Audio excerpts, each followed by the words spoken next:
দর্শক, এই নিয়ে আমরা যুক্ত হব আমাদের সহকর্মী জুবায়ের সানির সাথে। সানি, এই মুহূর্তে কি অবস্থা দেখছেন? সড়কে পানি কি নেমেছে?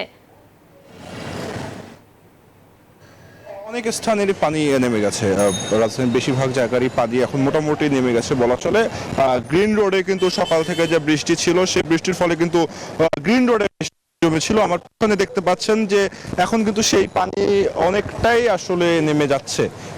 কিন্তু এই যে আমি যে জায়গাটিতে দাঁড়িয়ে রয়েছে অনেক নিচু জায়গা, সে কারণে কিন্তু এখানে অল্প কিছু পানি জমে রয়েছে এবং অলিগলিতেও অনেক জায়গায় নিচু স্থানে যে পানিগুলো,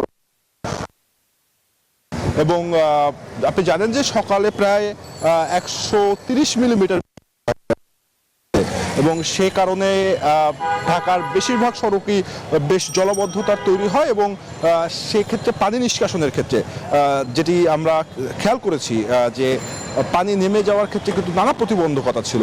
যে খালগুলো রয়েছে সেগুলোতে ময়লা আবর্জনায় ভরা এবং ডাস্টবিন যেগুলো রয়েছে, আমাদের সুয়ারেজ লাইন যেগুলো রয়েছে, সেখানে কিন্তু ময়লা আবর্জনা বিশেষ করে পলিথিনের কারণে পানি নেমে যেতে বেশ বেগ পেয়েছে। সে কারণে কিন্তু জলাবদ্ধতা ছিল। এখন আস্তে আস্তে পানি নেমে যাচ্ছে, কারণ দুপুরের পরে কিন্তু আর বৃষ্টি হয়নি রাজধানীতে।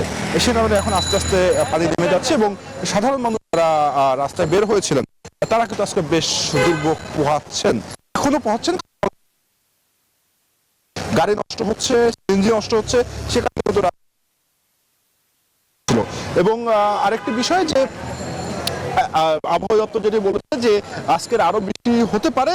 যদি সেই বৃষ্টি হয় সেক্ষেত্রে কিন্তু জলবদ্ধতা আবারও তৈরি হতে পারে, কিন্তু যদি বৃষ্টি না হয় তাহলে সেটি আসলে দ্রুতই নেমে যাওয়ার কথা। কারণ এখন আমি রাজধানীর যে সড়কগুলো দেখেছি, মিরপুরে আমি গিয়েছি, কারণ বাজার এলাকায় গেছি, সেখানের পানি কিন্তু মোটামুটি নেমে গেছে। এখন যতটুকু রয়েছে সেটি আসলে খুব দ্রুতই নেমে যাবে বলে আসলে আশা করা হচ্ছে। তো এই ছিল আমার কাছে রাজধানীর জলবদ্ধতার সর্বশেষ তথ্য।